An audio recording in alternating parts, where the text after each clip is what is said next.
हाय नमस्कार आमच्या भाऊ बहिणीला. तर चला आता निघालोय आम्ही घरी बर का. घरी जायचंय कारण की शिर्डी तिथं जेवणात बघा शरडासाठी. तर मामीने एवढ्या प्रेमाने केलंय भाऊ बहिणीनं, तर त्यांचा आपण मूड हाफ करणार नाही. हा उन्हात त्यांनी स्वयंपाक केलाय. तर चुलीवरती स्वयंपाक करतात मस्त पैकी. अशा चुलीवरचा बेत बनवलाय त्यांनी, बटाट्याचं कालवण आणि बाजरीची भाकर. तर आम्ही मामींचं मन नाराज करणार नाही, 2 घास का व्हायना खाणार. हा हा नाही अन्नाचा अपमान नाही करणार. हा खाणार मी एवढ्यात नका आपल्या दारात कवा येणार आहे, रोज येणार आहे नाहीच का नाही हे का नाही मामा. तर भावा बहिणीनं खरं सांगते बर का, म्हणजे मला तर ह्यांचा स्वभाव पहिल्यापासूनच आवडतो बर का. मी वारंवार ज्या ज्या वेळेस ह्यांचा जिक्र केलाय त्या वेळेस तुम्हाला सांगितलंच आहे, कारण की मला खरंच ह्यांचा स्वभाव लय आवडतो. आणि मी रात्री म्हणजे इतक्या वर्षातून जसं टाकल्याचं लगीन झालंय का नाही, तर लगीन झाल्यापासून आज माझा म्हणजे पहिल्यांदाच मी ह्यांच्या घरी आज राहिली होती. ती पण रात्र काल उशीर झाला यायला, आणि उशीर झाल्यानंतर रात्री 10:30 वाजल्या घरी जायला. त्यामुळे तुम्हाला सांगते आज इथं मुक्काम केला होता रात्री. तर खरंच माझं मन इतकं म्हणजे अजिबात मला असं वाटलं ना, इतकं करमून गेलं ना. आणि ह्या दोघांची इतकी कॉमेडी असते ना नवरा बायकोची, खरंच म्हणजे त्यांना तिसरा माणूस कोणी असलं किंवा नसलं त्याची काहीच गरज लागत नाही. त्या दोघांचंच असतं. म्हणजे कसं असतं माहितीये का, जिथं भांडणं असतं ना तिथंच प्रेम असतं, आणि जिथं प्रेम असतं ना तिथंच भांडणं असते ती. तर मामांचं आता हो काही मामांचं असं हे आहे, म्हणजे कसं असतं मध्ये कुठं बसतोय. परिस्थिती अनुसार जशी परिस्थिती आली का ना, त्या परिस्थिती अनुसार आहे का नाही तुम्हाला सांगते, मात देऊन पुढे चालावंच लागतं. तसं ह्यांनी बघा. आणि खरंच ह्याला मेमरे म्हणायचं आणि बुद्धी पण म्हणायचं ना, म्हणजे एवढं तुम्हाला सांगते. दुखत आहे का दुखत नाही, हलवा लागतो.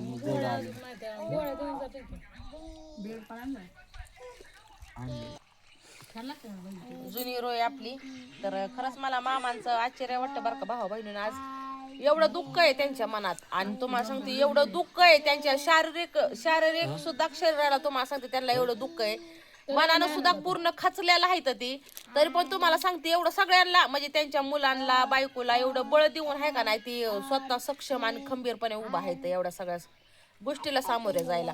तर ह्या गोष्टीच मला आश्चर्य वाटतं, आणि ह्या गोष्टीचं मला कौतुक पण वाटतं खरं सांगायला गेलं तर. खरंच व्यक्ती म्हणजे आता आमची आई पण होती भाऊ बहिणी, आमच्या आईचं पण ऑपरेशन झालं, पण आमची आहे ना म्हणजे असं स्वतः सक्षम म्हणजे एकदम अशी ही होती, म्हणजे हरवून गेलती ती स्वतःलाच, म्हणजे असं हारल्यासारखं फील करत होती.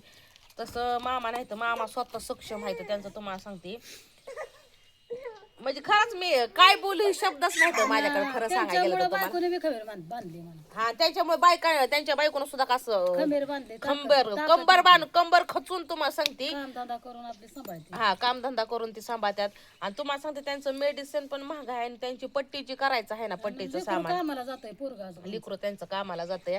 अका लग्नाला जरी आलं लिकरून, तुम्हाला सांगते लग्न जरी झाले असं तर आपल्या आई बापासाठी ते लहानच लिकरू असतं, लहान लेकराप्रमाणेच असतं. तर त्यांचं ड्रेसिंगचं जे सामान आहे ना तेच तुम्हाला सांगते 1,500 रुपयाचं आहे. तर आता हातावचं पोट आपलं करून खाणार, त्यातून तुम्हाला सांगते ह्या सगळ्या गोष्टी करायच्या म्हणलं गरीबासाठी लय अवघड असतो सगळ्या गोष्टी. परिस्थिती असते होय मामा. आणि ते कसं असतं माहितीये का, ज्या माणसाची परिस्थिती पेलायची हे असते ना त्याच माणसाला देव ही देतो संकट. कोणाला बी संकट देत नाही, कोणाच्या बी वाट्याला संकट देत नाही देव. जी ती योग्य आहे ना माणूस त्या त्याला ते ही देतो संकट. तर चला आता कलिंगडाचा बेत झालेला आहे. मामी कामाला गेल्या होत्या तिकडं कलिंगड. हा खरबूज, ते खरबुजाच्या तसल्या गोळ्या ही तयार होतात का नाही भाऊ बहिणीनं, तर तसलं खरबूज आहे त्या प्रकारे. तर तसं खरबूज आणलेलं आहे. तर खरबूज खाल्ला. आता मी बसली इथं, आता मामांपाशी झाली, आता आपण उरतायची तयारी. आता मी निघणार आहे घरी. तर मामी जेवा म्हणते, तर जेवायचं आहे आता आपल्याला, जेवणार आहे. टोपी राहील तुझी इथंच. सगळ्या आशीर्वादाने आज चांगलं एवढं जखम नीट झालं त्यांचे चालते. आणि काय तर आम्हाला विचार येतोय दुसरं काय उठाय बसा येत नाही.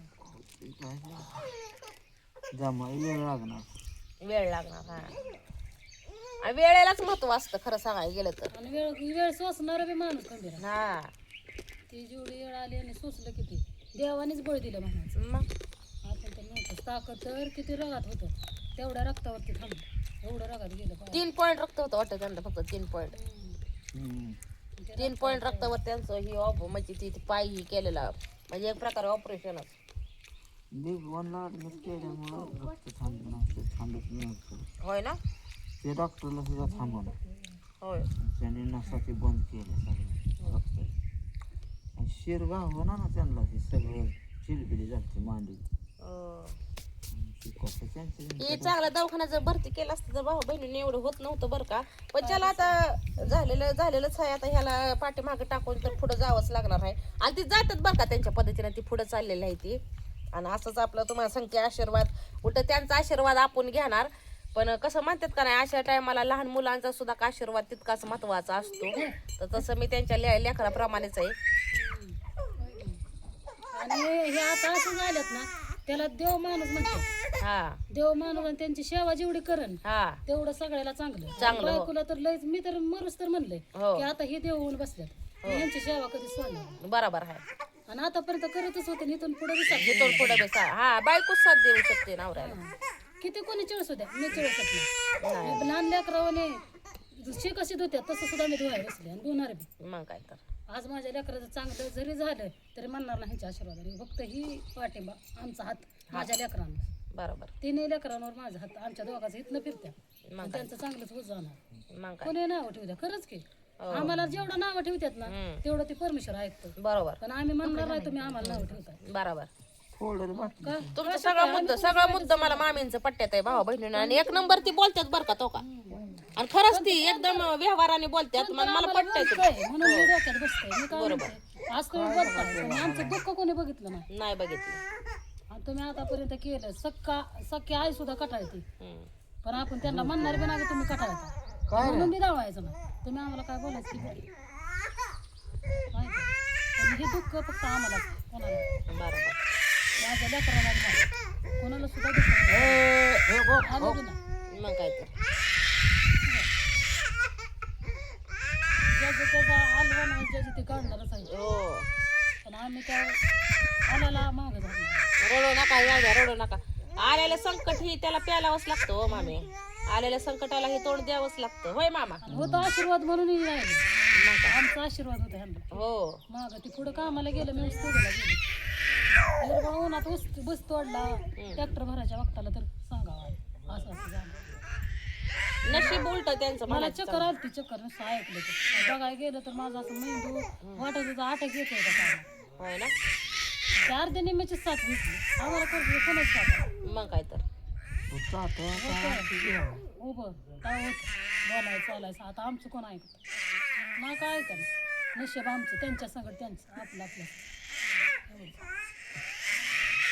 हो कालवा काय करावं लागली त्या. हसून खेळून फक्त घालवायचा दिवस नाही घालायचं होय.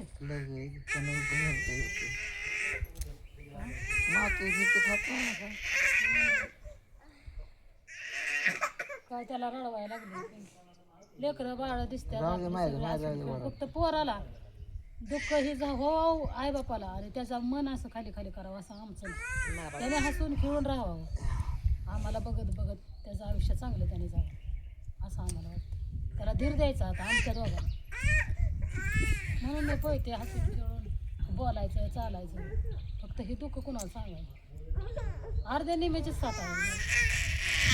नाही हाय हे महत्वाने. तुम्हाला जिंदगीभर अशी साथ जावं. आयुष्य तुमचं कडलं असं दोघाचं लागावं. तरी मी साथ मला जरी बोलायचं चालाय जरी तरी ते देव हा मग काय तर. आणि आधारावर आपली चालत राहणार. नाही नका रडू जाऊ दे. मी तर म्हणलं बाबा आईची माझ्या परिस्थिती.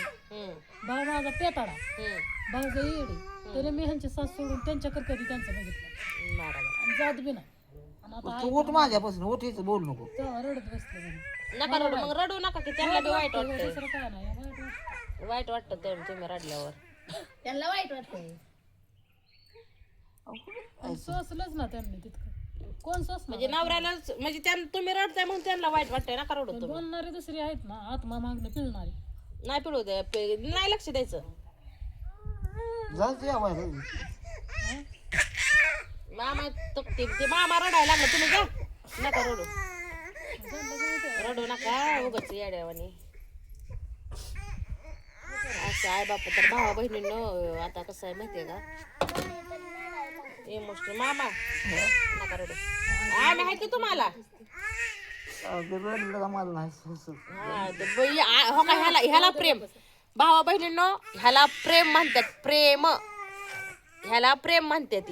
बायकोच्या डोळ्यात पाणी तर नवऱ्याच्या बी डोळ्यात अश्रू, ह्यालाच प्रेम म्हणतात. आणि ही कडाला जात. त्याला रडवायला लागली. हो बाळा. नका रडू, जाऊ दे. रडायचं नाही, उलट हसून जीवन काढायचं, हसून जगायचं.